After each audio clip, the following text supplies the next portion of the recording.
Hello, I am Naman Malpani, and today we are going to revise the audit of the life insurance companies. So, let us start with our discussion. So, we will study the various types of the life insurance product that the life insurance company sells to its insured person means its customer. So देखो बहुत types के होते हैं, जैसे एक term या protection plan. Protection plan में सिर्फ डेथ के केस में ही आपको पैसा मिलेगा, ठीक है. It's specific pays the death benefit only if the policy holder dies during the policy period. It is for a specific period, है ना. तो मतलब जब बंदा मरेगा तभी पैसा मिलेगा, ठीक है. एंडोमेंट या प्योर एंडोमेंट में क्या होता है कि बंदा अगर ना भी मरे तो भी एंड ऑफ द पॉलिसी में जो सम अश्योर्ड है ना वो मिलेगा, ठीक है. तो मतलब एंड ऑफ द पॉलिसी के बीच में सम अश्योर्ड इज पेड बैक, ठीक है. मनी बैक प्लान में क्या होता है, मनी बैक प्लान एक तरीके से एंडोमेंट प्लान है, ठीक है. इसमें फर्क क्या है, इसमें यह है कि जब तक वो बंदा जिंदा है ना तब तक उसे क्या मिलता रहेगा. उसे एंडोमेंट प्लान में तो क्या होता है जब एंड ऑफ द पॉलिसी होती है तब पैसा मिलता है, ठीक है. मनी बैक प्लान में क्या होता है जब वो पॉलिसी चल रही है ना तब भी पैसा मिलेगा, ठीक है. तो it's a type of the endowment plan, है ना. और यहाँ पे पीरियोडिक पेमेंट होती है so long as the policy holder is alive. मतलब जितने दिन वो जिंदा है उस तरीके से मनी बैक प्लान में पैसा मिलता रहता है. देखो एंडोमेंट में क्या होता है जब वो मैच्योरिटी खत्म होती है तब सम अश्योर्ड मिलता है, ठीक है. इसमें मनी बैक प्लान में क्या होता है जब पॉलिसी चल रही है ना उसके बीच में ही पैसा मिलता रहेगा, ठीक है. अब देखो मनी बैक प्लान में अगर मान लो बंदा मर जाता है तो डेथ क्लेम में क्या होगा, फुल सम अश्योर्ड मिलेगा, ठीक है. उसमें से हम ये वाला अमाउंट माइनस नहीं करेंगे जो हमें मनी बैक प्लान में जो मिलता रहा ना अमाउंट, वो हम माइनस नहीं करेंगे. The death claim would comprise of the full sum assured without deduction of any survival benefit amount, ठीक है. मतलब अभी हमने 3 प्लान पढ़े, टर्म या प्रोटेक्शन प्लान, ये एक एंडोमेंट प्लान जिसमें सम अश्योर्ड मिलता है at the end of the policy. एक हमने पढ़ा money back plan. Money back plan में क्या होता है, मनी बैक प्लान में हमें ड्यूरिंग द पॉलिसी हमें पैसा मिलता रहता है, ठीक है. होल लाइफ इंश्योरेंस प्रोडक्ट मतलब ये पूरी जिंदगी भर का इंश्योरेंस है, तो जीवन के साथ भी जीवन के बाद भी. तो होल लाइफ इंश्योरेंस प्रोडक्ट ये है, ठीक है. Do not carry any maturity value and the sum assured is paid to only on the unfortunate death of the policy holder. ULIP क्या होता है, यूलिप ऐसा एक इंश्योरेंस प्लान है जिसमें जो प्रीमियम जो पे करता हूं मैं वो इन्वेस्ट होता है इन शेयर्स, ठीक है. तो मतलब जो मैं इन्वेस्टमेंट करता हूं वो किसमें इन्वेस्ट होती है, वो होती है आपकी शेयर्स में इन्वेस्ट होती है. The premium paid is use for the purchase of units in an investment asset, है ना. पेंशन या रिटायरमेंट प्लान में क्या होता है, मैं जब तक रिटायर नहीं होता तब तक मैं प्रीमियम देता हूँ और जैसे ही मैं रिटायर हो जाता हूँ तब इंश्योरेंस कंपनी मुझे पेंशन देती है. एन्युटी में क्या होता है, एन्युटी और पेंशन प्लान में फर्क क्या है. एन्युटी क्या होता है, जैसे पेंशन प्लान में क्या होगा कि मैं पेंशन मतलब जब तक मैं काम कर रहा हूँ तब तक अमाउंट दे दूँगा और उसके बाद मुझे पेंशन मिलेगी. एन्युटी में क्या होता है कि जरूरी नहीं है कि रिटायरमेंट वाला फंडा हो, यहाँ पे नॉर्मल में भी पैसा मिल सकता है. मतलब जैसे मान लो कि मैंने प्रीमियम दिया और मैं बोला कि मुझे 2 साल बाद में इतने इतने रुपए देना, तो ये एन्युटी होगी. और पेंशन में क्या हुआ, up to my retirement age I will pay and after I have retired I will get the pension, ठीक है. ग्रुप इंश्योरेंस क्या होता है, जैसे बहुत सारी कंपनी अपनी एम्प्लॉयज़ का ग्रुप इंश्योरेंस बना देती है, तो एम्प्लॉयज़ ऑफ एन ऑर्गेनाइजेशन का ग्रुप इंश्योरेंस बन जाता है, तो ग्रुप इंश्योरेंस होता है. तो देखो टर्म, एंडोमेंट, मनी बैक, ठीक है. फिर आपको याद आना चाहिए पेंशन और उसके साथ साथ प्लान आना चाहिए एन्युटी प्लान. फिर आपको एक प्लान आना चाहिए group insurance and one of the special plan is ULIP, ठीक है ना. ULIP and whole life insurance product. तो ये बेसिकली प्रोडक्ट्स है, ये हमने पढ़ लिया. अब देखो अकाउंटिंग स्टैंडर्ड कौन कौन सा लगता है, देखो सारे अकाउंटिंग स्टैंडर्ड लगते हैं इंश्योरेंस कंपनी पे एक्सेप्ट AS3. AS3 या तो डायरेक्ट मेथड बोलता है या इनडायरेक्ट मेथड बोलता है, लेकिन इंश्योरेंस कंपनी के केस में सिर्फ डायरेक्ट मेथड के अंदर ही कैश फ्लो स्टेटमेंट बनना चाहिए. Cash flow statement shall be presented only under the direct method, ठीक है. मतलब देखो सारे AS अप्लाई होते हैं, लेकिन AS3 में जो ऑप्शन था ना कि डायरेक्ट में बना लो चाहे इनडायरेक्ट में बना लो, वो इंश्योरेंस कंपनी के केस में नहीं है. And insurance company will have to prepare using only the direct method, है ना. और फिर हम आते हैं AS17. AS17 में बहुत सारे क्राइटेरिया है कि टर्नओवर इतना होना चाहिए तभी आपको सेगमेंट रिपोर्टिंग देनी है. तो वो वाला क्राइटेरिया इंश्योरेंस कंपनी के ऊपर अप्लाई नहीं होता. मतलब इंश्योरेंस कंपनी को in any case segment reporting देनी है. तो AS3 में डायरेक्ट मेथड एंड AS17 में इन एनी केस हमें मतलब क्या बोलते हैं AS17 में हम इन एनी केस हमेशा सेगमेंट रिपोर्टिंग देनी है. फिर आता है प्रीमियम. प्रीमियम कब रिकॉग्नाइज करना बुक्स में, व्हेन इट इज ड्यू, जब वो बुक्स में ड्यू हो. इनकम व्हेन ड्यू, ठीक है, जब वो ड्यू होगा तभी हमें प्रीमियम को रिकॉग्नाइज करना है. अब मान लो यूलिप के केस में क्या होगा, कब माना जाएगा कि प्रीमियम ड्यू है. यूलिप में क्या बोला मैंने, वो जो मैं प्रीमियम देता हूँ ना वो इन्वेस्ट होता है इन द यूनिट्स. और यूनिट्स क्या होती है, शेयर का सिंबल है. जैसे मान लो म्यूचुअल फंड्स की यूनिट्स होती है, ठीक है. तो वैसे ही तो मतलब इन्वेस्टमेंट जो मैं प्रीमियम देता हूँ हूँ वो it is invested into the units and units is like the mutual fund units, ठीक है। अब अपन समझते हैं कि प्रीमियम जो यूलिप में जो प्रीमियम है वो कब ड्यू माना जाता है।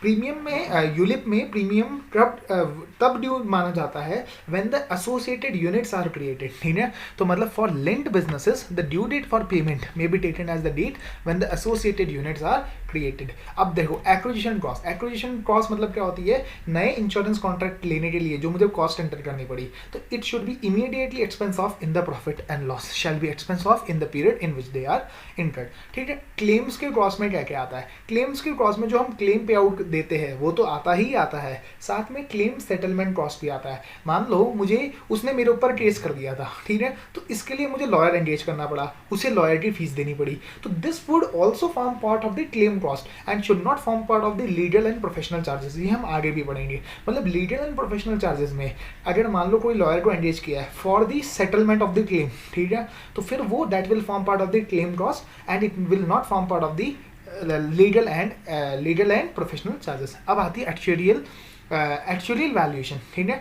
एक्चुअलियल वैल्यूएशन हमें इतना करना है आज के डेट में मेरी एक्चुअलियल लाइबिलिटी इतनी होनी चाहिए बैलेंस शीट में कि together with the future payments, ठीक है, मैं अपना फ्यूचर के आउटफ्लोज को मतलब जो क्लेम्स है वो और अपने एक्सपेंसेस मतलब उन दोनों को मीट कर पाऊँ। मतलब मेरी बुक्स में आज इतनी लाइबिलिटी होनी चाहिए कि दिस जो लाइबिलिटी आ जाए प्लस जो मुझे फ्यूचर में प्रीमियम मिलेगा उससे मैं क्लेम्स का अमाउंट मीट कर पाऊँ, साथ साथ में मैं अपने एक्सपेंसेस को मीट कर पाऊँ, ठीक है। The liability shall be so calculated that together with the future premium payments and investment income, ठीक है, दो चीज़ें, मतलब future premium plus investment income से the insurer can meet all the future claims and expenses. देखो मतलब जो liability आज इतनी होनी चाहिए कि future premium plus future investment income से मैं अपने क्लेम्स या फिर एक्सपेंसेस को मीट आउट कर पाऊँ, ठीक है। अब अपन पढ़ते हैं कि वैल्यूएशन ऑफ इन्वेस्टमेंट कैसे होगा। तो हम चार टाइप की इन्वेस्टमेंट पढ़ेंगे। सबसे पहले है रियल एस्टेट इन्वेस्टमेंट प्रॉपर्टी, फिर हम पढ़ेंगे डेट सिक्योरिटीज, फिर हम पढ़ेंगे equity securities and derivative instrument that are listed and traded in an active market, ठीक है, ये तीसरा। चौथा हमारा है unlisted securities that are not traded, these are unlisted, या फिर equity securities and derivative instrument that are listed but these are not traded in an active market, ठीक है। तो मतलब देखो अगर सिंपल सी बात है, equity securities and derivative instrument that are listed and also traded in an active market then will be covered under the point number 3.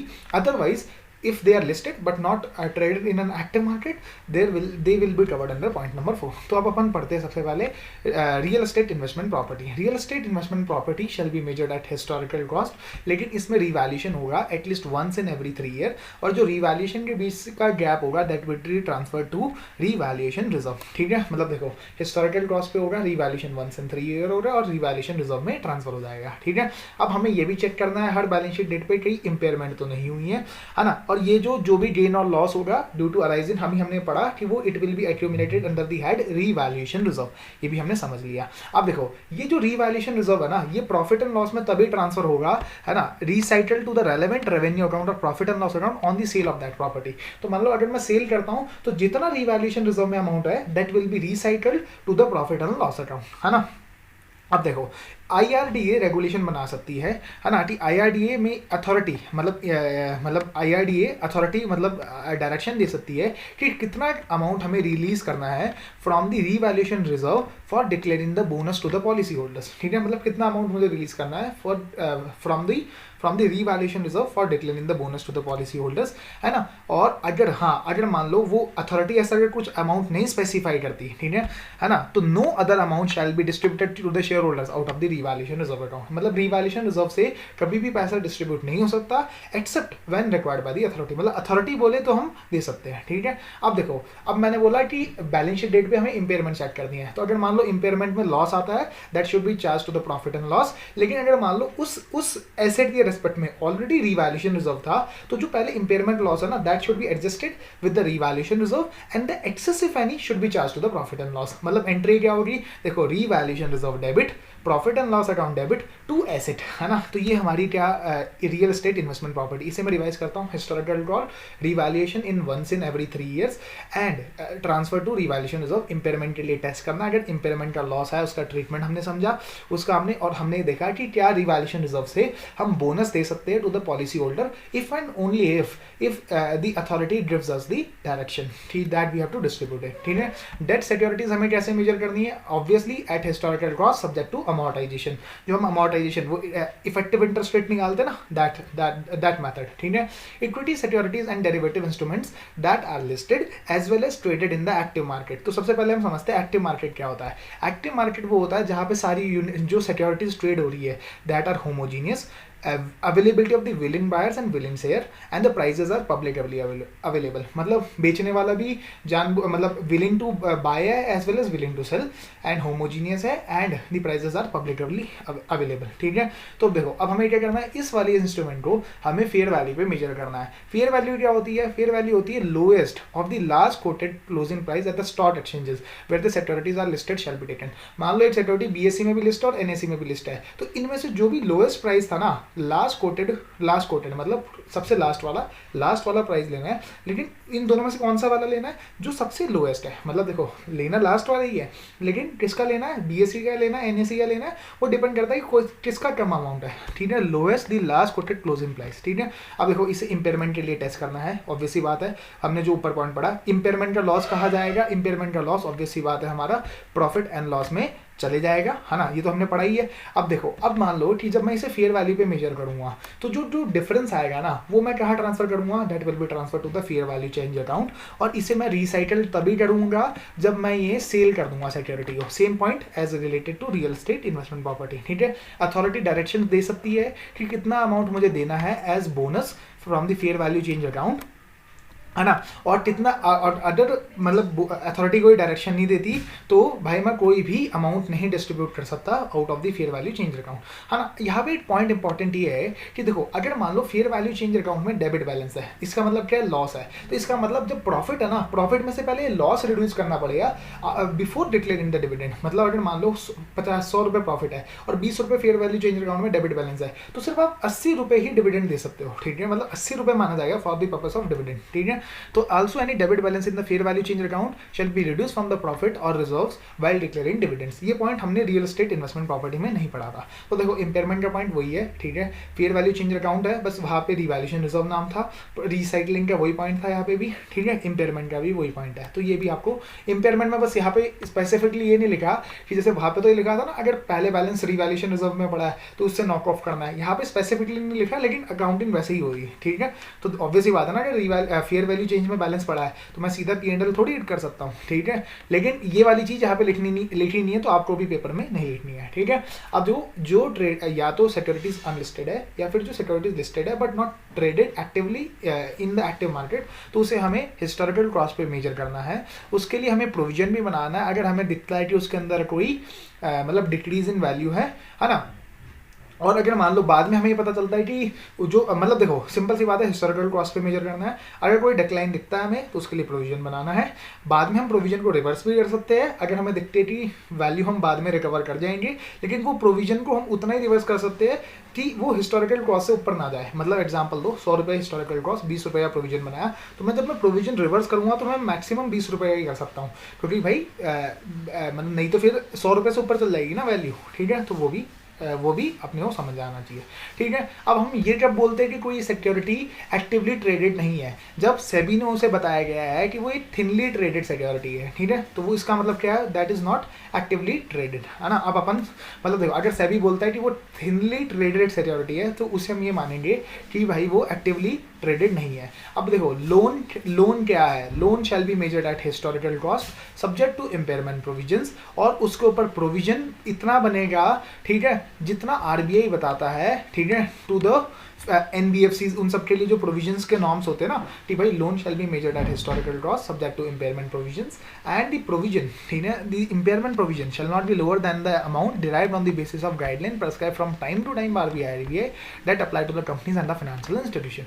मतलब सब historical cost subject to amortisation, ये फंडा हो गया अपना, देखो यूलिप में क्या होता है, यूलिप में सेग्रीगेटेड फंड होता है, मतलब यूलिप वालों का एक अलग से पैसा जमा किया जाता है, तो इसके एक अलग से भी फाइनेंशियल स्टेटमेंट बनाने पड़ते हैं। A separate set of financial statement for each segregated fund of the linked business should be annex. मतलब जैसे मैं इन्वेस्टमेंट करता हूँ ना किसी यूलिप में, मान लो मेरा इन्वेस्टमेंट ऑब्जेक्टिव है कि मुझे रिस्क में खेलना है, मतलब मैं शेयर्स में पैसा लगाऊंगा, एक बंदा बोलता है मुझे बॉन्ड्स में पैसा लाना है, तो दोनों का अलग अलग अकाउंट बनेगा, तो इसे बोलते हैं separate set of financial statement for each of the segregated fund. ठीक है, तो मतलब बॉन्ड वाले का अलग बनेगा, इक्विटी वाले का अलग बनेगा। ठीक है, तो देखो ना segregated funds represent fund maintained in accounts to meet the specific investment objective। जैसे मान लो मुझे रिस्क लेनी है, दूसरे को नहीं लेनी है ना, of the policy holder who bears the investment risk। investment income or gains and losses generally directly accrue to the policy holder। मतलब जो इसमें इनकम आएगी वो सीधी मेरी होगी, मतलब इसमें क्या होता है, मतलब जितना लॉस हुआ वो भी मेरा, जितना फायदा हुआ वो भी मेरा। तो यूलिप का ये फंड है ना। फंड्स फॉर फ्यूचर अप्रोप्रिएशन जो अभी डिस्ट्रीब्यूट नहीं हुए हैं, ठीक है, the funds for future appropriation represent all funds the allocation of which either to the policy holder या फिर share holder has not yet been determined by the end of the financial year। ठीक है, अब अपन पढ़ेंगे disclosures जो कि part बनते हैं ऑफ द फाइनेंशियल स्टेटमेंट्स। तो सबसे पहले देखो डिस्क्लोजर में क्या क्या दिया जाता है। सबसे पहले आप याद करो कॉन्टिजेंट लायबिलिटी का डिस्क्लोजर दिया जाता है। कॉन्टिजेंट लायबिलिटी में क्या क्या होता है, जैसे मान लो पार्टली पेड अप इन्वेस्टमेंट है, जैसे 100 रुपये की इन्वेस्टमेंट थी, आपने सिर्फ 50 रुपये दिए, तो ये 50 रुपये फ्यूचर में जब भी कंपनी मंगाएगी तो आपको देनी पड़ सकती है, कॉल अमाउंट। ठीक है, तो पार्टली पेड अप इन्वेस्टमेंट। ठीक है, फिर अंडरराइटिंग कमिटमेंट्स जो कि आउटस्टैंडिंग है, मतलब जो आपने बोला है कि जो प्रपोजल आपने एक्सेप्ट किया है कि भाई मैं ये रिस्क अंडरटेक करूंगा, लेकिन अभी आपकी वो कॉन्ट्रैक्ट बनानी है, तो अंडरराइट कमिटमेंट, लेकिन आपने कमिटमेंट कर दी है। ठीक है, claims other than under the policies not acknowledge as debt. ठीक है, मतलब जो आपके अगेंस्ट क्लेम है, ठीक है, other than those under the policies, क्योंकि जो पॉलिसी वाले होते हैं उनका तो प्रोविजनिंग होती है। ठीक है, तो other than those under the policy मतलब क्या है, जैसे मान लो इनकम टैक्स वालों का क्लेम है, ठीक है, तो वो क्या है, नॉट एक्नॉलेज एज डेट। ठीक है, यहाँ पे भी आप पढ़ सकते हो स्टैट्यूटरी डिमांड्स और लायबिलिटीज नॉट प्रोवाइडेड फॉर। ठीक है, guarantees given by the company. ठीक है, and reinsurance obligation to the extent not provided for in the accounts. ठीक है, री इंश्योरेंस ऑब्लिगेशन मतलब जितना मैंने री इंश्योरेंस ऑब्लिगेशन अंडरटेक करी है लेकिन जिसका मैंने प्रोविजन नहीं बनाया है, ठीक है, तो उतना मेरे को कॉन्टिजेंट लायबिलिटी डिस्कस करनी पड़ेगी। मतलब बेसिकली अगर मैं रिवाइज करूँ, partly paid up investment, claims not acknowledge as debt, statutory demands और liabilities, guarantees given by the company, फिर आपके पॉइंट्स आ जाएंगे underwriting commitment outstanding and reinsurance obligation to that extent not provided for. ठीक है, फिर आपको पता होगा अभी हमने ऊपर पढ़ा था एक्चुअरियल लायबिलिटीज, तो उसका जो assumptions होती है that we have to disclose in the notes to account. ठीक है, अगर मान लो हमारे एसेट पर कोई भी चार्ज होता है वी हैव टू डिस्क्लोज। ठीक है, तो एनकम्प्रेसेस टू द एसेट। ठीक है, फिर अपन चलते हैं कमिटमेंट्स थी, भाई मैं ये फिक्स एसेट परचेज करूंगा। ठीक है, तो वो commitments made and outstanding for investments and fix asset will be disclose. तो contingent liability, commitments, actuarial liabilities and हमारा एनकम्प्रेसेस टू द एसेट, ये अब हमारे पॉइंट हो गए। एक बहुत इंपॉर्टेंट पॉइंट ये है कि जो क्लेम सेटल हो गए लेकिन तब भी हमने उसकी पेमेंट नहीं करी, तो claim settled and remaining unpaid for a period of more than 6 month, it needs a separate disclosure. तो हमें सेपरेट डिस्क्लोजर देना है। फिर हमें ऑपरेटिंग एक्सपेंसेस का बाइफर्केशन देना है, मैनेजरियल रेम्यूनरेशन के बारे में बताना है, हिस्टोरिकल कॉस्ट बतानी है उन इन्वेस्टमेंट्स की जो फेयर वैल्यू पे मेजर हो रही है। ठीक है, क्योंकि वो तो फेयर वैल्यू में देखेगी बैलेंस शीट में, लेकिन उसकी हिस्टोरिकल कॉस्ट भी हमें बतानी है। हमें basis of revaluation of investment property, जो हमने रियल एस्टेट इन्वेस्टमेंट प्रॉपर्टी पढ़ी थी, उसका बेसिस बताना है। तो ये कुछ हमारे पॉइंट्स हैं। तो मतलब अगर मैं सिंपल रिवाइज करूं, contingent liability, commitments, actuarial liabilities के बाद एनकम्प्रेसेस टू आवर एसेट्स, है ना। फिर अब हमारा जो क्लेम सेटल्ड है and outstanding for a period of more than 6 month, ये हमें अलग से देना है। ऑपरेटिंग एक्सपेंसेस, मैनेजरियल रेम्यूनरेशन और हिस्टोरिकल कॉस्ट बता दिए उन इन्वेस्टमेंट्स की जो फेयर वैल्यू पे है, बेसिस ऑफ रिवैल्यूएशन बताना है हमें। और हमारा पॉइंट आता है कि हमें अकाउंटिंग पॉलिसीज का भी डिस्क्लोजर देना है कि उसमें सिग्निफिकेंट अकाउंटिंग पॉलिसीज हम डिस्क्लोज करेंगे, और कोई भी departure from the accounting policies shall be separately disclose with reasons for such departure. ठीक है, मतलब अगर मान लो सारी अकाउंटिंग पॉलिसीज डिस्क्लोज करेंगे, any departure from the accounting policies shall be separately disclose with reasons for such departure, कि ये accounting policy थी लेकिन हमने इसका कंप्लायंस नहीं किया। ठीक है, अब देखो, अब हमें कुछ और पॉइंट्स भी डिस्क्लोज करने होते हैं। सबसे पहला पॉइंट है कि हमने इन्वेस्टमेंट जो करी है, क्या जो 3 पॉइंट को इसमें इन्वेस्टमेंट से रिलेटेड है। इसमें क्या है कि भाई आपको ये समझना है कि हमें इन्वेस्टमेंट को बाइफर्केट करना है into performing and non performing investment. दूसरा, कोई इन्वेस्टमेंट ऐसा भी हो सकता है कि हमने to meet with the statutory requirements, हमने वो इन्वेस्टमेंट करी है। ठीक है, तो उसका अमाउंट बताना है, नेचर बताना है, सिक्योरिटी बताती है एंड एनी स्पेशल राइट्स बता रहे हैं। ठीक है, अमाउंट, नेचर एंड सिक्योरिटी बतानी है। ठीक है, तो हमने कोई इन्वेस्टमेंट करी हो सकती है in to meet the statutory requirement, investment made in accordance with any statutory requirement.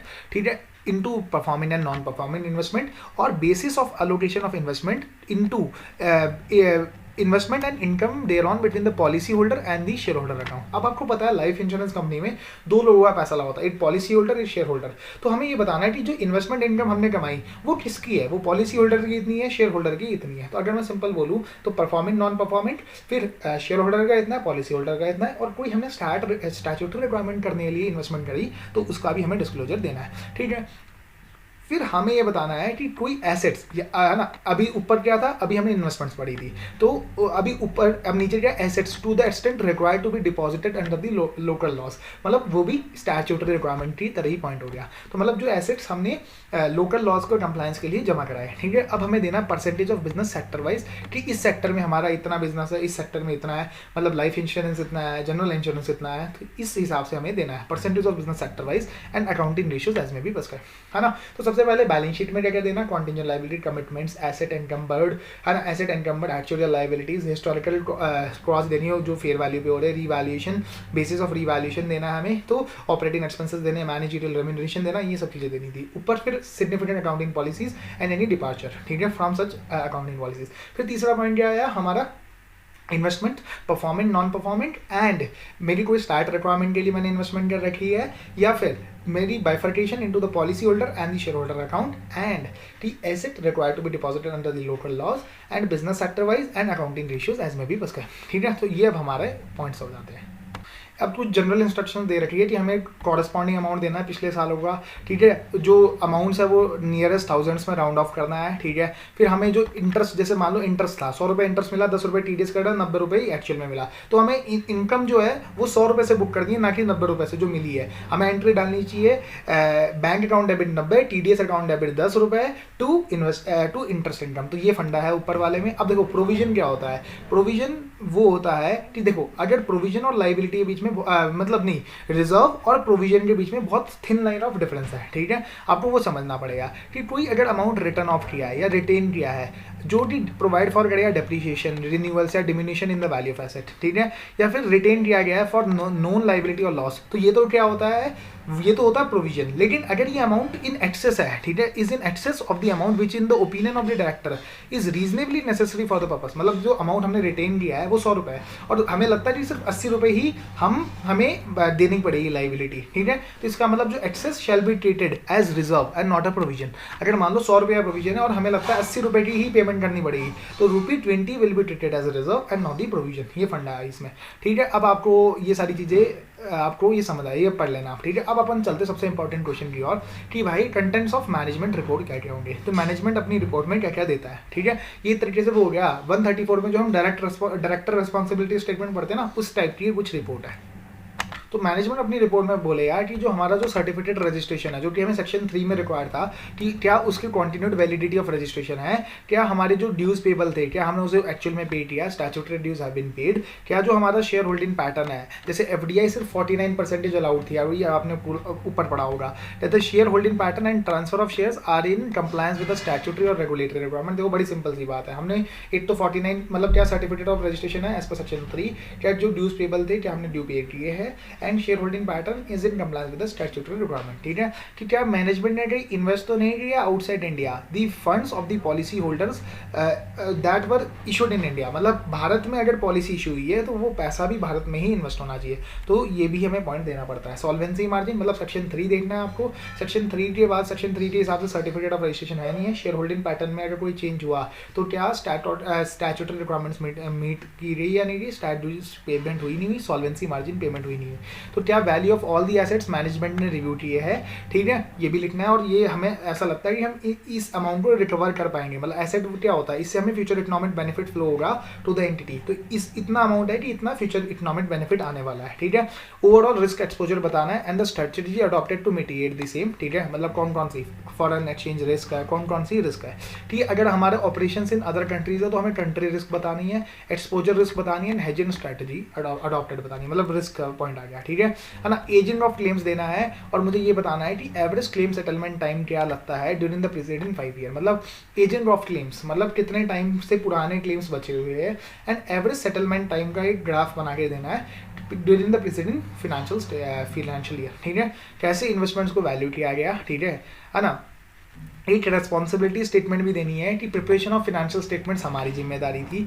इसमें हमने अकाउंटिंग पॉलिसीज अडॉप्ट की है एंड अप्लाइड देम कॉन्सिस्टेंटली, और ऐसी जजमेंट एंड एस्टिमेट ये है जो कि ट्रू एंड फेयर व्यू देंगे। मतलब हमने, हमारी जिम्मेदारी थी प्रिपरेशन ऑफ फिनेंशियल स्टेटमेंट, हमने ऐसी अकाउंटिंग पॉलिसीज अडॉप्ट की है जो कि ट्रू एंड फेयर व्यू देंगी। हमने सारे maintenance of the adequate accounting records maintain किए हैं। हमने financial statement going concern basis पे बनाए हैं एंड हमारे पास एक ऐसा इंटरनल ऑडिट सिस्टम है जो कि कमेंसुरेट है with the size and nature of the business. ठीक है, तो मतलब अगर मैं सिंपल सी बात बोलूँ कि भाई हमने फिनेंशियल स्टेटमेंट बनाए हैं, हमने अकाउंटिंग पॉलिसीज़ को सही से कंप्लाई किया है ताकि ट्रू एंड फेयर व्यू मिले, हमने बुक्स ऑफ अकाउंट्स को मेंटेन किया है, हमने गोइंग कंसर्न बेसिस पे अकाउंट्स बनाए हैं। हमारे पास एक ऐसा इंटरनल ऑडिट सिस्टम है जो कि कमेंसुरेट है with the size of the entity, है ना। और एक हमें शेड्यूल ऑफ पेमेंट देना है to the individual firms, companies and organization in which the directors of the insurer are interested.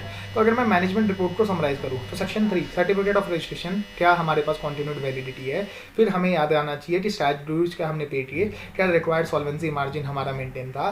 फिर हमारे पास स्टैट्यूटरी ड्यूज हो गया। फिर हमारे पास क्या पॉइंट था, एक पॉइंट ये था कि भाई हमारी जो शेयर होल्डिंग पैटर्न है that is in compliance with the laws. फिर आपको आना चाहिए एसेट्स क्या प्रॉपरली, मतलब value of the assets have been reviewed, ठीक है ना। फिर आपको रिस्क के ऊपर आना चाहिए। फिर आपको लिखना चाहिए इन्वेस्टमेंट्स के बारे में और क्लेम्स के बारे में, ठीक है। Ageing of claims, trends in the average claim settlement time, है ना, वैल्यूएशन ऑफ इन्वेस्टमेंट। फिर आपको रेस्पॉन्सिबिलिटी स्टेटमेंट के बारे में लिखना चाहिए। प्रिपरेशन हमारी जिम्मेदारी थी, उसमें अकाउंटिंग पॉलिसी जो कि ट्रू एंड फेयर व्यू लगा दे ये भी हमारी जिम्मेदारी थी। मेंटेनेंस भी हमारी जिम्मेदारी है and going concern and internal audit system लगाना भी हमारी जिम्मेदारी है, ठीक है। और एक शेड्यूल देना है जिसमें हमने पेमेंट करी है to a person, individual firm, company जहाँ पे director of the insurer are interested. अब हम चलते हैं audit of accounts of life insurance companies. हम कैसे ऑडिट करेंगे इनका।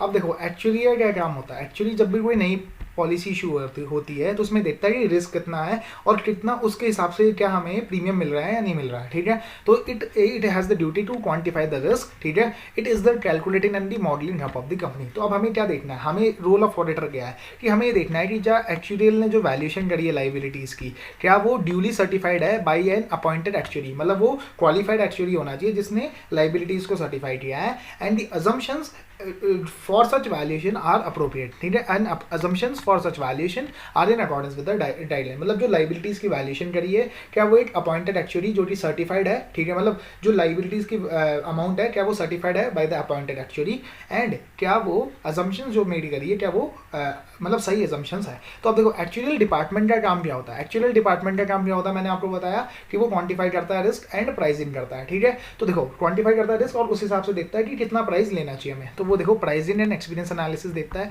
ठीक है। फिर वो मॉडल डेवलपमेंट करता है, मतलब प्रोडक्ट डेवलपमेंट करता है एंड मॉडल डेवलपमेंट, मतलब एक नया प्रोडक्ट बनाता है कि इस बंदे के लिए ये वाला प्रोडक्ट अच्छा रहेगा, ठीक है, कि मतलब ये रिस्क है तो इसके लिए इस टाइप इतना प्रीमियम ले लो। तो product model development, statutory valuations करता है, मतलब जैसे कितनी लाइबिलिटी होनी चाहिए, एंड रिजर्विंग करता है, बिजनेस प्लानिंग में हेल्प करता है, सॉल्वेंसी मैनेजमेंट में हेल्प करता है, मतलब excess of assets over liabilities में हेल्प करता है कि भाई इतने मतलब हमारी इतनी लाइबिलिटीज भी ना हो जाए कि हमारे एसेट्स शॉर्ट पड़ जाए, ठीक है। तो management reporting on various business valuations and profitability models, ठीक है। मैंने आपको बताया ना कि प्रॉफिट चेक करता है कि इस रिस्क इतनी रिस्क के लिए इतना प्रीमियम तो आना ही आना चाहिए ताकि हम सॉल्वेंट बने रहे, ठीक है। और हमारी मतलब ये बिजनेस प्लानिंग में हेल्प करता है, मतलब सिंपल बोलो तो product development, model development, statutory valuations and reserving करता है, बिजनेस प्लानिंग में हेल्प करता है, सॉल्वेंसी मैनेजमेंट में हेल्प करता है कि हम इतना प्रीमियम तो ले ताकि हमारे एसेट्स कम ना पड़ जाए as compare to are liabilities, ठीक है। और वो मैनेजमेंट को रिपोर्ट करता है ऑन वेरियस बिजनेस वैल्यूएशंस, ठीक है, जो ये वैल्यूएशन करी है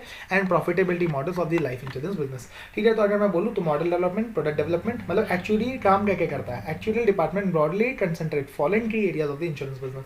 तो देखो product development, model development, business planning, solvency management, management को रिपोर्टिंग करता है एंड हमारी स्टैट्यूटरी वैल्यूएशंस एंड रिजर्विंग करता है, ठीक है। अंडरराइटिंग क्या होता है, एक प्रपोजल देता है इंश्योरेंस टू एन इंश्योर्ड, ठीक है। एक इंश्योरर को प्रपोजल देता है कि आप मेरी रिस्क अंडरटेक कीजिए। The process of verifying the level of risk in each new एंट्रेंट is called the selection और दी अंडरराइटिंग, मतलब जैसे जब वो प्रपोजल फॉर्म देता है तो मुझे उसके अंदर देखनी पड़ती है कि क्या रिस्क है, ठीक है ना। The underwriter assesses the risk and determine the premium to be charge, ठीक है। मतलब देखो एक तरीके से अंडरराइटिंग और एक्चुअल के बीच में लिंक है, ठीक है। तो ये बताता है कि कितनी रिस्क है एंड कितना प्रीमियम चार्ज करना चाहिए, ठीक है।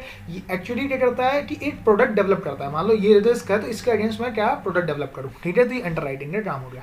तो देखो अंडरराइटर में हमारा रोल क्या है, हमारा रोल बस इतना सा है कि हमें देखना है कि process of acceptance of risk through the underwriting process समझनी है हमें, ठीक है। इफेक्टिवनेस ऑफ इंटरनल कंट्रोल्स को हमें टेस्ट करना है, ठीक है। एंड और हमें देखना है कि जो आईआरडी एक्ट है एंड रूल्स एंड रेगुलेशन उसका कंप्लायंस हो रहा है नहीं हो रहा है, मतलब हमें प्रोसेसेस को टेस्ट करना है, उसके इंटरनल कंट्रोल्स को इफेक्टिवनेस को चेक करना है, मतलब यही है। अंडरराइटिंग में क्या होता है, बेसिकली रिस्क को इवैल्यूएट किया जाता है जब मतलब इंश्योर्ड प्रपोजल फॉर्म देता है ना, proposal form. A proposal is an application for an insurance cover, the process of verifying the level of risk, ठीक है, इज कॉल्ड अंडरराइटिंग। और वो रिस्क के बेसिस पे क्या करता है, डिटरमाइन करता है प्रीमियम कितना लेना है मुझे, ठीक है।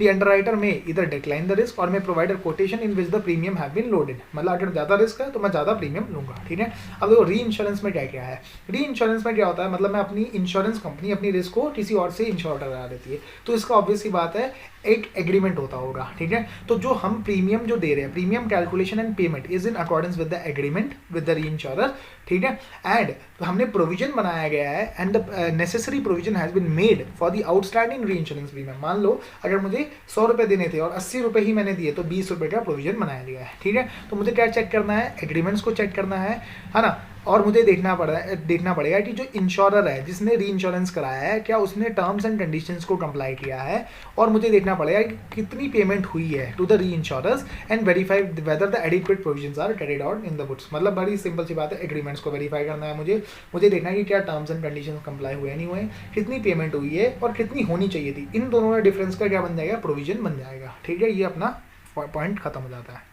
देखो क्लॉज है 2, ये क्या बोलता है, आईआरडीए की रेगुलेशंस का बोलता है कि भाई फ्री लुक कैंसिलेशन, मतलब जब भी पॉलिसी इशू हो तो उसके 15 दिन के अंदर अंदर जिससे पॉलिसी होल्डर है उसके पास टाइम होता है कि वो टर्म्स एंड कंडीशंस को वेरीफाई कर ले, और अगर उसे कोई भी टर्म्स एंड कंडीशन सुटेबल ना लग रहे हो तो वो रिटर्न कर सकता है पॉलिसी को, ठीक है। तो देखो कि वो 15 दिन का टाइम देता है from the date of the receipt of the policy document to review the terms and condition and where the insured disagrees he has the option to return the policy state in the reasons for his objection, ठीक है। अब देखो जब वो return करेगा तो उसे refund मिलेगा, जो ओरिजिनल उसने इंश्योरेंस प्रीमियम दिया था उसका रिफंड मिल जाएगा, subject to the proportional deduction of the risk premium. मतलब जितने दिन तक वो इंश्योर्ड रहा उतना रिस्क वो काट लूंगा मैं, उतना प्रीमियम मैं काट लूंगा, एंड मेडिकल चार्जेस काट लूंगा मैं, एंड स्टैम्प ड्यूटी चार्जेस काट लूंगा मैं। तो अगर सिंपल सी बात बोलूँ तो मैं प्रोपोर्शनेट रिस्क प्रीमियम काट लूंगा, मेडिकल चार्जेस काट लूंगा, जितना मैंने मतलब कितना मैं रिफंड हुआ उसे, एफएलसी प्रीमियम जो उसने मुझे दिया था उसमें से मैं प्रोपोर्शनेट रिस्क प्रीमियम काट लूंगा और मेडिकल चार्जेस काट लूंगा। मतलब मान लो अगर 100 रुपये दिए थे और मुझे लगता है कि 10 दिन का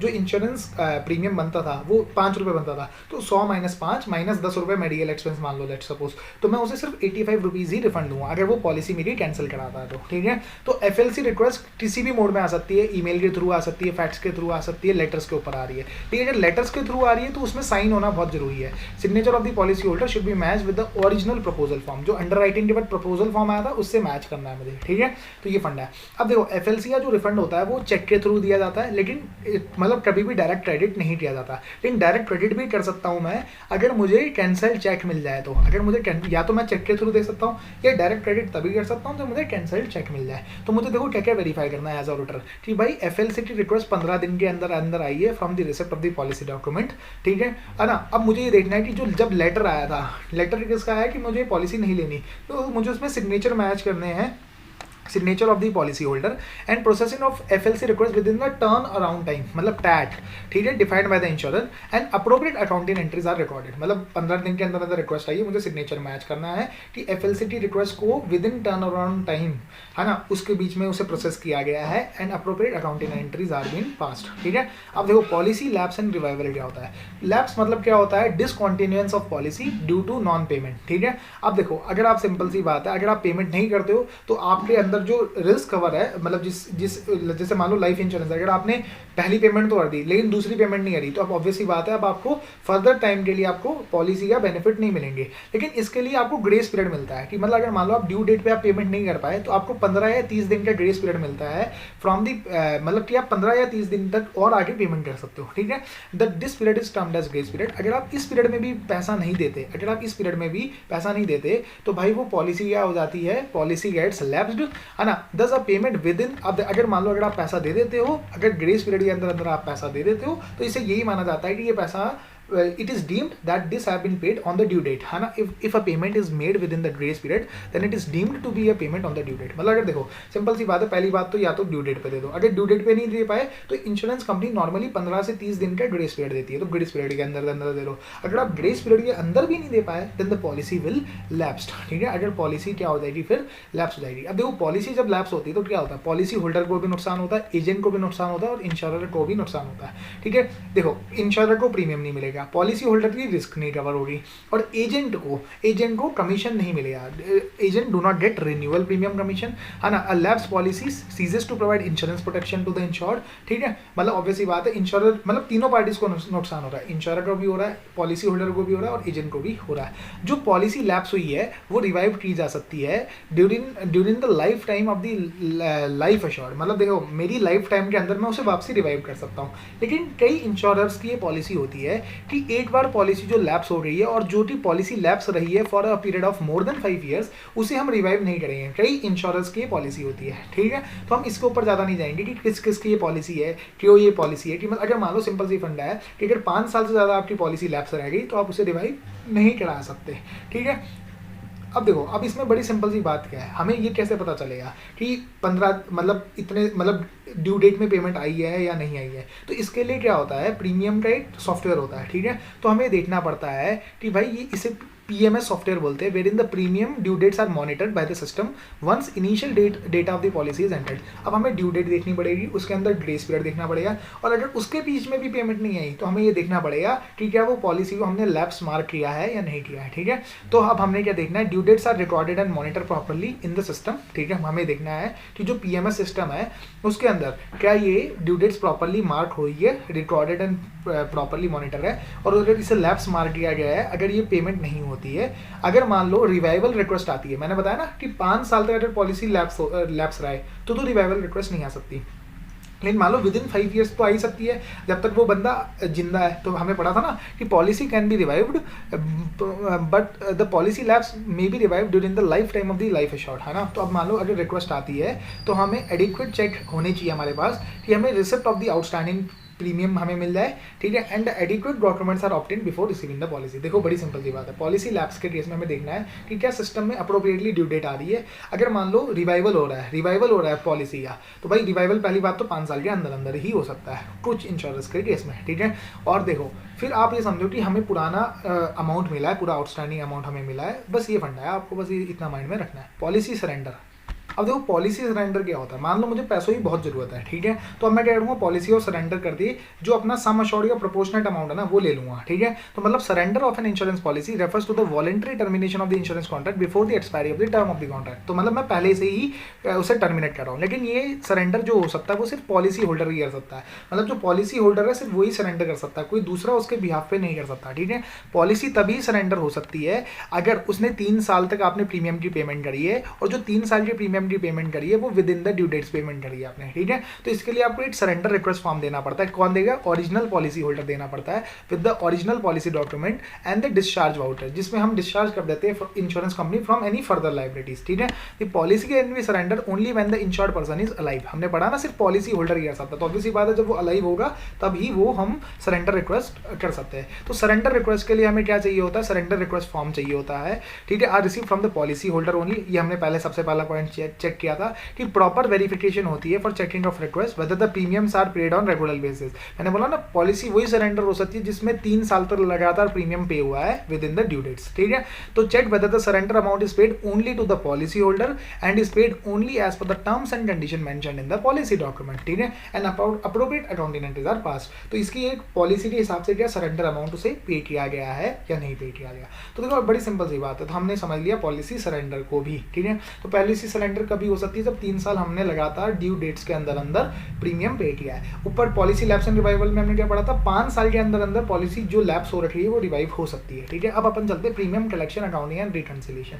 तो एक होता है नया बिजनेस प्रीमियम। ठीक है, तो देखो प्रीमियम जब रिसीव होगा तभी मैं पॉलिसी इशू करता हूँ, ऐसा कौन बोलता है, सेक्शन 64VB बोलता है। लेकिन जो रिन्यूअल प्रीमियम होता है ना, रिन्यूअल प्रीमियम में कौन सा फंडा लगता है, रिन्यूअल प्रीमियम में 64VB नहीं लगता, सिर्फ 64VB क्या लगता है, सब जब मैं फर्स्ट प्रीमियम रिसीव करता हूँ। ठीक है, तो न्यू बिजनेस प्रीमियम में, तो न्यू बिजनेस प्रीमियम में मैं क्या करूँगा, न्यू बिजनेस प्रीमियम में ऑब्वियसली बात है मैं तभी इनकम बुक करूँगा जब मुझे रियलाइज हो जाएगी। ठीक है, तो मैं when the new policy is issued, तो मैं मतलब मैं तभी इनकम बुक करूंगा जब मेरी रियलाइजेशन हो जाएगी। तो मतलब या तो देखो मैंने बोला ना सेक्शन 64BB क्या बोलता था, या तो पेमेंट मिल गई, ठीक है, या फिर मुझे गारंटी मिल गई या डिपॉजिट मिल गया। ठीक है, तो अगर आप सेक्शन 64VB जो होता है ना वो सिर्फ फर्स्ट प्रीमियम पे लगता है, जो मतलब न्यू बिजनेस प्रीमियम होता है ना उसके ऊपर। रिन्यूअल प्रीमियम के केस में जो आपने अभी ऊपर पढ़ा ना ग्रेस पीरियड वाला फंड है, वो सारे फंड है, तो रिन्यूअल पीरियड को हमेशा हमेशा ड्यू बेसिस पे रिकॉग्नाइज करना चाहिए। और जो ये न्यू पॉलिसी वाला जो प्रीमियम होता है ना, इसे हमेशा हमें किस बेसिस पे रिकॉग्नाइज करना चाहिए, ऑन कैश बेसिस। क्योंकि भाई मान लो ना, when the new policy is issued, new business premium is recognised on the realisation of the premium, समझ रहे हो। तो ये रियलाइजेशन बेसिस पे होता है, और जो रिन्यूअल इनकम होती है वो हमें ड्यू बेसिस पे रिकॉग्नाइज करनी पड़ती है। ठीक है, तो हमें ड्यू बेसिस पे रिकॉग्नाइज करनी पड़ती है। तो ये देखो अब हमें और ऑडिटर्स को वेरियस सब प्रोसेसेस को इवैल्यूएट करना है, जैसे कलेक्शन, ठीक है, booking of the premium, banking, accounting and reconciliation. देखो सबसे पहले कलेक्शन होता है, कलेक्शन से पहले उसका कैलकुलेशन होता है। ठीक है, तो कैलकुलेशन वाला पॉइंट हो गया। फिर हम उसे देखो सबसे पहले कैलकुलेशन हुआ, फिर कलेक्शन हुआ, फिर हम उसे रिकॉग्नाइज करेंगे in our books of account. अगर मान लो अगर वो देखो या तो वो इनकम हो सकती है या एडवांस प्रीमियम हो सकता है, दो चीजें हैं। देखो कैलकुलेशन हुआ, कलेक्शन हुआ, कलेक्शन के बाद क्या हो सकता है, या तो वो इनकम हो सकती है, एडवांस प्रीमियम हो सकता है। ठीक है, और हम क्या करेंगे, इन फिगर्स की रिपोर्टिंग कर देंगे टू द मैनेजमेंट या फिर IRDA and other areas we will also check. मतलब देखो सबसे पहले कैलकुलेशन होता है, उसके बाद कलेक्शन होता है, कलेक्शन के बाद या तो वो एडवांस प्रीमियम हो सकता है या फिर वो मेरी इनकम हो सकती है, तो मैं उस हिसाब से बुक कर दूंगा and I will report to the management and the IRDA and I will also check the other areas. ठीक है, तो सबसे पहले कैलकुलेशन ऑफ प्रीमियम में अपन चलते हैं। तो देखो सबसे पहले देखो कि प्रीमियम सही से कैलकुलेट होता है एंड रेस्पेक्टिव ड्यू डेट सही से कैलकुलेट होती है। ठीक है, तो ये सबसे पहला पॉइंट हो गया कैलकुलेशन। कलेक्शन का क्या फंडा है कि भाई इसे सेपरेट बैंक अकाउंट में डाला जाना चाहिए and no withdrawal are normally permitted from that account for meeting general expenditure. तो कोई भी जनरल एक्सपेंडिचर मीट करने के लिए उस अकाउंट से पैसा नहीं निकाला जाना चाहिए। मतलब देखो इंश्योरेंस प्रीमियम को सेपरेट अकाउंट में डाला जाना चाहिए और उस अकाउंट से कभी भी पैसा नहीं निकाला जाना चाहिए for meeting the general expenditure. ठीक है, डेली रिकंसिलिएशन करना चाहिए कि कितना अमाउंट कलेक्ट हुआ, कितना सिस्टम में एंटर हुआ और कितना डिपॉजिट हुआ, और जितना अमाउंट कलेक्ट हो कि भाई उतना उसी दिन डिपॉजिट हो जाए, मतलब उसी दिन, मतलब it is deposited on a timely basis. कितना अमाउंट कलेक्ट हुआ, कितना सिस्टम में एंटर हुआ एंड कितना डिपॉजिट हुआ। ठीक है, इसके बीच में रिकंसिलिएशन होनी चाहिए, जितना अमाउंट कलेक्ट हुआ उतना डिपॉजिट हो जाना चाहिए in on a timely basis. ठीक है, तो ये भी आपका कैलकुलेशन के बाद कलेक्शन हुआ। कैलकुलेशन में सही कैलकुलेट हो रहा है एंड ड्यू डेट सही से आ रही है। कलेक्शन में क्या हुआ कि सेपरेट बैंक अकाउंट में डालना है और उससे जनरल एक्सपेंडिचर को मीट आउट नहीं करना है। ठीक है, सही से कलेक्ट हुआ, सही से अकाउंट फॉर हुआ इन द सिस्टम एंड अप्रोप्रिएट हमने उसे डिपॉजिट भी करा दिया है ना, और टाइम ज़्यादा गैप नहीं होना चाहिए from the date of collection and the date of depositing. ठीक है, तो अब देखो रिकॉग्निशन ऑफ इनकम। ठीक है, अब देखो हमारे पास इनबिल्ट मैकेनिज्म होना चाहिए कि जो भी प्रीमियम कलेक्ट हुआ उसे वेरियस कंपोनेंट में, जैसे मान लो ये इन्वेस्टमेंट कंपोनेंट है, ये एक्चुअल में देखो यूलिप है मान लो, तो यूलिप में क्या होगा, थोड़ा बहुत इन्वेस्टमेंट कंपोनेंट होगा, थोड़ा बहुत एक्चुअल में इनकम होगी। तो इनबिल्ट मैकेनिज्म होना चाहिए for all the premium collected. ठीक है, मतलब वो अपने आप बाइफरकेट हो जाए। ठीक है, तो रिकॉग्निशन ऑफ इनकम। ठीक है, अब एडवांस प्रीमियम में कि सिस्टम को पता चल जाना चाहिए कि ये system has the capability to identify the advance premium and फिर दूसरा क्या होगा, मतलब अगले पीरियड में क्या होगा, वो एडवांस प्रीमियम इनकम बनेगी। तो it has also the process of applying the advance premium to a contract when the premium is due. मतलब देखो सबसे पहले तो वो आइडेंटिफाई कर पाए प्रीमियम को, और फिर वो दूसरा क्या है, अप्लाई कर पाए to advance premium to a contract when the premium is due. ठीक है, तो मतलब बड़ा सिंपल, कैलकुलेशन, कलेक्शन, या तो इनकम बुक करेंगे या एडवांस प्रीमियम रिकॉग्नाइज करेंगे। ठीक है, फिर हम क्या करेंगे, रिपोर्ट करेंगे कि भाई figures to the IRDA management. ठीक है, तो इसमें हम मेकर चेकर कॉन्सेप्ट को फॉलो करना चाहिए।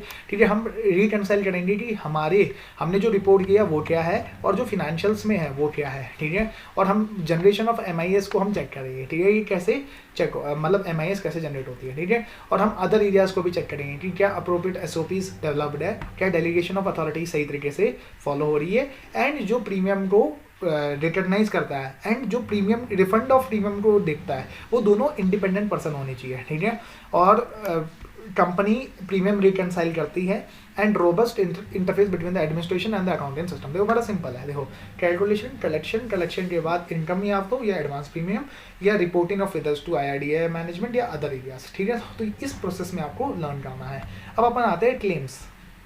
तो सबसे पहले तो हम समझते हैं क्लेम के पे आउट के टाइप्स। क्लेम पे out would include a wide variety of customer benefits including, ठीक है, डेथ पे मिल सकता है या मैच्योरिटी में, जैसे मान लो एंडोमेंट प्लान में, एन्युटी प्लान भी था तो एन्युटी में, हेल्थ क्लेम्स भी हो सकते हैं, राइडर क्लेम्स भी हो सकते हैं, इसका मतलब मुझे नहीं पता है, ठीक है। पॉलिसी सरेंडर वाला अभी हमने ऊपर पढ़ा था, अदर सर्वाइवल बेनिफिट जैसे मनी बैक प्लान में, ठीक है। तो अदर सर्वाइवल बेनिफिट, तो आपको प्लान याद करना। देखो टर्म प्रोटेक्शन में क्या होता है, डेथ में मिलता है, एंडोमेंट में क्या होता है, आपको मैच्योरिटी बेनिफिट्स मिलते हैं, ठीक है। मनी बैक प्लान में क्या मिलता है, सर्वाइवल बेनिफिट अमाउंट मिलता है, प्लान में एन्युटीज मिलती है, हेल्थ कवर आपको हेल्थ क्लेम्स में मिल जाता है, ठीक है। Policy surrenders and rider claims, ठीक है। तो ये आपको ये वेरियस टाइप्स ऑफ आपके क्लेम्स हो गए, ठीक है। अब देखो claims review primarily ensure focus on the following areas, ठीक है। क्लेम के रिव्यू में हम किन एरियाज पे ध्यान देते हैं। सबसे पहले तो क्लेम का लॉजमेंट, ठीक है, क्लेम्स लॉज होते हैं एंड प्रोसेसिंग, ठीक है। हम उसका देखते हैं कि अथॉरिटी मैट्रिक्स क्या है फॉर अप्रूवल ऑफ क्लेम्स। हम ये देखते हैं कि इतने अमाउंट का क्लेम आया तो कौन अप्रूव करेगा। तो देखो सबसे पहले क्लेम लॉज होगा एंड प्रोसेस होगा, ठीक है। फिर अप्रूवल अथॉरिटी मैट्रिक्स, ठीक है। फिर हम उसे पे आउट एंड डिसबर्समेंट को चेक करेंगे कि इतना अमाउंट पे आउट हो गया। हम कंप्लायंस चेक करेंगे to the IRDAI regulations and the PMLA, ठीक है। और अगर मान लो हमारी इंश्योरेंस कंपनी ने री इंश्योरेंस करा रखा है तो हम उसका जो क्लेम दिया है उसमें से प्रोपोर्शनेट अमाउंट हम री इंश्योरेंस कंपनी से ले लेंगे और हम रिपोर्टिंग करेंगे of claims and benefits paid. तो सबसे पहले देखो क्लेम्स लॉज हुआ, फिर मैंने देखा कि कौन बंदा अप्रूव करेगा, फिर उसका पे आउट एंड डिसबर्समेंट हुआ, फिर मैंने कंप्लायंस चेक किया ऑफ द IRDAI रेगुलेशन, फिर अगर मैंने री इंश्योरेंस करा रखा है तो I have lost the claim with the reinsurance company and I have reported all the claims that I have paid, ठीक है। तो ये हम हमारे पॉइंट्स हो जाते हैं। तो हमें सबसे पहले देखो following are the certain illustrative points auditor are required to follow during the audit of claims, ठीक है। तो सबसे पहले हमें देखो सबसे पहले क्लेम लॉज होता है। तो क्लेम लॉज होने के लिए कौन कौन से डॉक्यूमेंट्री एविडेंस होता है, ये कहाँ पे लिखा होता है, स्टैंडर्ड पॉलिसी डॉक्यूमेंट में। हम क्या करेंगे, स्टैंडर्ड पॉलिसी डॉक्यूमेंट देखेंगे जहाँ पे हमें देखेंगे क्या क्या डॉक्यूमेंट्री एविडेंस है to needed to support a claim, ठीक है। फिर हम क्या देखेंगे, जब क्लेम लॉज हुआ तो उसे एक रजिस्टर में एंटर किया गया होगा, तो रजिस्टर और रिकॉर्ड ऑफ क्लेम, ठीक है, date of claim and the date on which the claim was discharge, ठीक है। तो हम ये देख लेंगे, है ना। अगर क्लेम कोई रिजेक्ट हुआ है तो रीजंस ऑफ रिजेक्शन हम चेक करेंगे। तो देखो सबसे पहले क्लेम लॉज होने के लिए क्या क्या डॉक्यूमेंट्री एविडेंस है। क्लेम लॉज होती है, हमें उसे रजिस्टर में एंटर करना है, ठीक है। और जो क्लेम रिजेक्ट हुआ है उसके हमने रीजंस रिकॉर्ड करने हैं, ठीक है। अब हमें देखना है claims received are registered and entered into the system. पहले रजिस्टर में एंटर करना है, फिर उसे सिस्टम में एंटर कर देना है।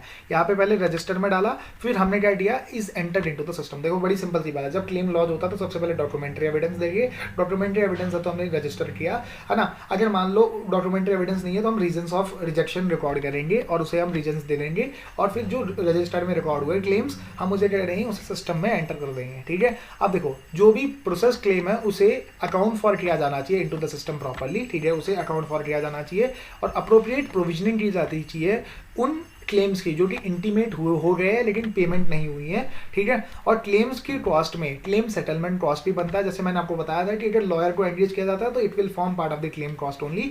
अब देखो live in, survival, maturity and annuity benefit, इनमें क्या होता है, मुझे पेमेंट करनी ही करनी है, भले ही कोई मरे या ना मरे, ठीक है। तो इसमें सर्वाइवल बेनिफिट्स इन सब में मुझे पेमेंट करनी ही करनी होती है, तो it is the liabilities automatically triggered. तो मतलब इसमें जरूरी नहीं है कि क्लेम आए सामने से, इसमें तो लाइबिलिटी ऑटोमेटिक बनती है। तो I should book my liability on a regular basis, ठीक है। और देखो सिस्टम ऑफ रिकंसिलिएशन होना चाहिए between the claims management system and the general ledger, and liability of claims को मुझे नेट ऑफ री इंश्योरेंस बुक करना है। देखो आपको मैंने समझाया क्लेम्स लॉज होने के लिए डॉक्यूमेंट्री चाहिए, तो क्या वो कहाँ पे मिलेगा, स्टैंडर्ड पॉलिसी में। फिर रजिस्टर ऑफ क्लेम्स से सिस्टम में आता है, सिस्टम्स जो सिस्टम में एंटर हुए उनके लिए अकाउंट करना है आपको, ठीक है। Claims management system process claims are accounted for into the system, है ना।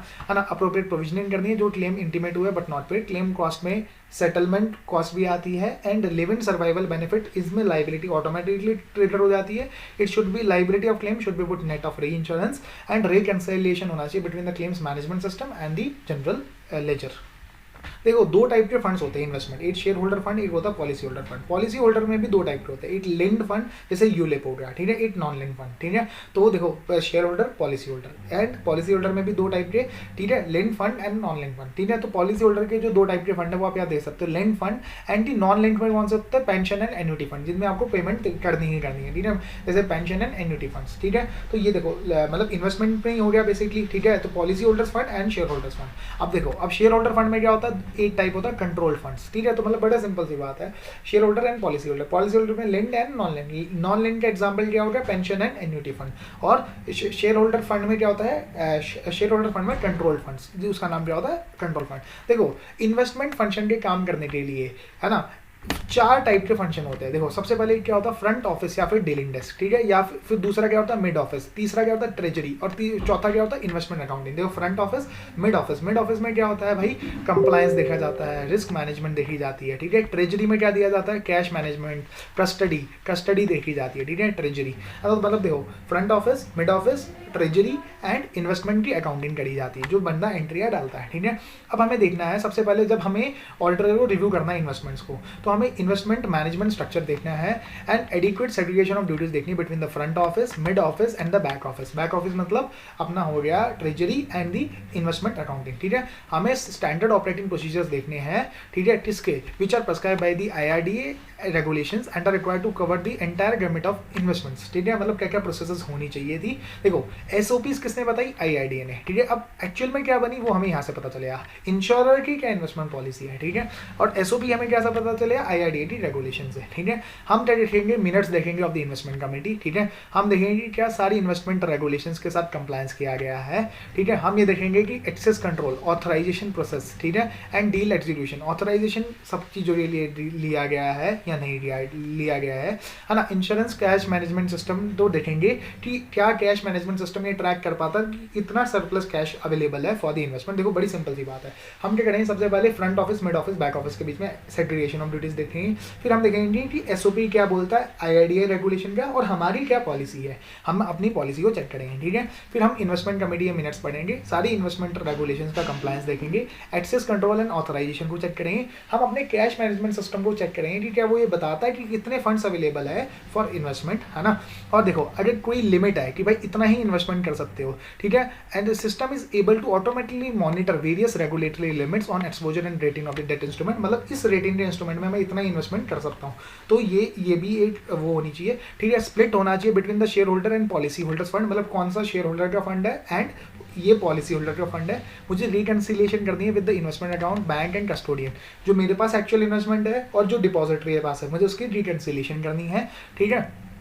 ये सारे पॉइंट हो गए, ठीक है। Insurance risk management policies and processes को मुझे चेक करना है कि इंश्योरर की investment accounting and valuation policy को चेक करना है, मुझे NAV कंप्यूटेशन को चेक करना है। देखो मैं अगर सिंपल रिवाइज कराऊँ ना आपको, तो front office, mid office, back office के बीच में, फिर SOP चेक करना है, मेरी क्या पॉलिसी है वो आपको चेक करना है। फिर आपको लर्न करना है मिनट्स इन्वेस्टमेंट कमेटी, ये है ना। फिर आपको ऐसा कैश मैनेजमेंट सिस्टम है जो ये मॉनिटर कर पाता है कि कितना कैश मेरे पास पड़ा है, ठीक है। Regulatory limits on exposure and rating of date instrument, मतलब मैं कितना मतलब लिमिट, मतलब कोई लिमिट होगी कि इतना ही मैं इन्वेस्टमेंट कर सकता हूँ, ठीक है। तो split between share holder and policy holders fund, and मुझे investment accounting and valuation check करना है, मुझे NAV कंप्यूटेशन चेक करनी है। तो ये बड़ा सिंपल सा पॉइंट हो जाता है। देखो कमीशन क्या होता है, कमीशन 2 टाइप में दिया जाता है, या तो नया बिजनेस लाया है या फिर कोई रिन्यूअल प्रीमियम है, ठीक है। तो मुझे कमीशन के लिए क्या चेक करना है, उसका कैलकुलेशन चेक करना है। कैलकुलेशन के लिए मुझे क्या चेक करना पड़ेगा कि भाई उसका क्या बोलते हैं, एग्रीमेंट के थ्रू। तो मैं मुझे कैलकुलेशन ऑफ कमीशन किससे चेक करूंगा मैं, है ना, एग्रीमेंट के थ्रू। फिर मैं देखूंगा कि कमीशन पेमेंट सिस्टम एंड जो प्रीमियम कलेक्शन सिस्टम है दोनों के बीच में सिंक है। मतलब देखो मैं कमीशन तभी दूंगा ना जब मुझे प्रीमियम कलेक्ट होगा किसके, कस्टमर से। तो ऑब्वियसली बात है दोनों के बीच में सिंक होना चाहिए। मतलब कमीशन जब मैं पेमेंट कर रहा हूँ तो उसमें ये भी चेक करना चाहिए कि मुझे प्रीमियम कलेक्ट हुआ था या नहीं हुआ था। तो मुझे कैलकुलेशन ऑफ कमीशन चेक करना है, मुझे ये चेक करना है कि जो कमीशन उन्हीं पॉलिसीज के रेस्पेक्ट में पे हुआ है जिनके रेस्पेक्ट में मुझे प्रीमियम मिला था, है ना। Commission with in the limit है, ठीक है। कमीशन वापसी लिया गया है ऑन द कैंसल्ड पॉलिसी, अगर is clawed back on the cancelled policies and completeness of the commission processing system। देखो कमीशन मुझे कैलकुलेशन चेक करनी है कमीशन की, ठीक है। मुझे कमीशन पेमेंट सिस्टम और प्रीमियम कलेक्शन सिस्टम को सिंक में बैठाना है, विद इन द लिमिट है। अगर कोई पॉलिसी कैंसिल हुई तो मुझे उसका क्लॉड बैक हुआ या नहीं हुआ, या मुझे, और चौथा 5वां पॉइंट क्या है, मुझे कमीशन प्रोसेसिंग सिस्टम की कंप्लीटनेस को चेक करना है, ठीक है। अब देखो ऑपरेटिंग एक्सपेंसेस को मुझे 14 हेड्स में क्लासीफाई करना पड़ता है, ठीक है। तो और कोई भी मेजर एक्सपेंस जो कि 5 लाख या 1% of the net premium means premium minus री इंश्योरेंस प्रीमियम पेड, ठीक है, विच एवर इज हायर से ज़्यादा है तो उसे सेपरेटली डिस्क्लोज करना पड़ता है। देखो अगर मैं आपको सिंपल बताऊँ, कमीशन में क्या चेक करना पड़ेगा, कमीशन पेमेंट और इंश्योरेंस के विद इन द लिमिट है, क्लॉड बैक है, और कमीशन के सिस्टम की एक्यूरेसी और कैलकुलेशन ऑफ प्रीमियम को चेक करना पड़ेगा, ठीक है। और हमें ये चेक करना पड़ेगा ना, मतलब सबसे पहले तो हमें ऑपरेटिंग एक्सपेंसेस को ये बाइफरकेट करना पड़ेगा, ठीक है, that these expense are first aggregated and then apportion to the revenue account of each class of business on a reasonable and equitable basis. देखो आपको पता है ना, आपको ये पता है कि भाई देखो बहुत सारी पॉलिसीज़ है, ठीक है, जैसे मान लो लिंक्ड पॉलिसीज़ है एंड नॉन लिंक्ड पॉलिसीज़ है, तो आपको जो टोटल खर्चा होगा ना उसे आपको डिफरेंट पॉलिसीज़ में बाइफरकेट करना है। तो पहले आप करोगे टोटल ऑपरेटिंग एक्सपेंसेस को इकट्ठा करोगे और उसे बाइफरकेट करोगे इनटू द वेरियस पॉलिसीज़ कि भाई यूलिप में इतना लगा, मतलब इतना खर्चा, मतलब ये जो ऑपरेटिंग एक्सपेंस है ये यूलिप से परटेन करता है, ठीक है। लीगल एंड प्रोफेशनल में मैंने आपको ऑलरेडी बता दिया गया है कि भाई वो जो क्लेम सेंटर्ड वाले होने चाहिए, मतलब जो क्लेम सेटलमेंट है that should form part of the claim cost and should not be formed under the legal and professional charges. अब देखो एम्प्लॉय रेम्यूनरेशन में आप ये खुद पढ़ लेना, ठीक है। इंटरेस्ट एंड बैंक चार्जेस भी आप खुद पढ़ सकते हो, ठीक है। और interest and dividend and rent are to be apportion between the revenue account and the profit and loss account. मतलब देखो आपको ये देखना है कि कौन सा पैसा शेयर होल्डर का था, कौन सा पॉलिसी होल्डर का था। जो पॉलिसी होल्डर का था वो किधर जाएगा, रेवेन्यू अकाउंट में जाएगा, और जो शेयर होल्डर का था वो कहाँ जाएगा, प्रॉफिट एंड लॉस अकाउंट में जाएगा। मैंने बताया ना इन्वेस्टमेंट दो तरीके के पैसों से हो सकती है, या तो पॉलिसी होल्डर के फंड से हो सकती है, शेयर होल्डर के। तो जो पॉलिसी होल्डर वाला है वो इंटरेस्ट कहाँ जाएगा, रेवेन्यू अकाउंट में जाएगा, अदरवाइज शेयर होल्डर वाला कहाँ जाएगा, प्रॉफिट एंड लॉस में जाएगा। तो ये हमारा लाइफ इंश्योरेंस का कॉन्सेप्ट खत्म हो जाता है। तो ये हमारा चैप्टर यहाँ पे मतलब लाइफ इंश्योरेंस तक का पार्ट हमारा कवर हो जाता है। तो अब मैं अगले वीडियो में क्या करूँगा, जनरल इंश्योरेंस कवर करूँगा। तो hope you have like the video, please do subscribe to my channel and do comment in the comment section कि आपको कितना बेनिफिट हो रहा है इन वीडियोस से।